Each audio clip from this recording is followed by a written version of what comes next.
Listening to the bells are absolutely gorgeous, and it brings you into so many good memories. And I can't even comprehend the fact that these bells are from 1899, and it's just absolutely beautiful. Local residents are excited to one day have the St. Patrick's bells ringing again. People watched as 8 bells from the church in Ohio City were lowered from the tower and will be placed in storage while a new bell frame is built to hold their very heavy bells. 3 of the larger bells will stay in the tower during the restoration. The church has been busy raising funds for major projects for the past 5 years to overhaul the church. If you go to a lot of the large major cities such as Boston or New York, you walk through the parks and in the evening you'll hear the chimes ringing and you'll hear songs playing, and I think that will bring a lot to this community. In about 2 months, the restoration project will be complete, and people in the neighborhood say they can't wait to hear all 11 bells ringing again.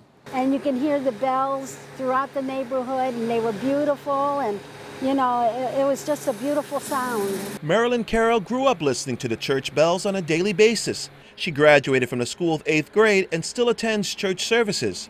Carroll says St. Patrick's has been part of her life for nearly 60 years.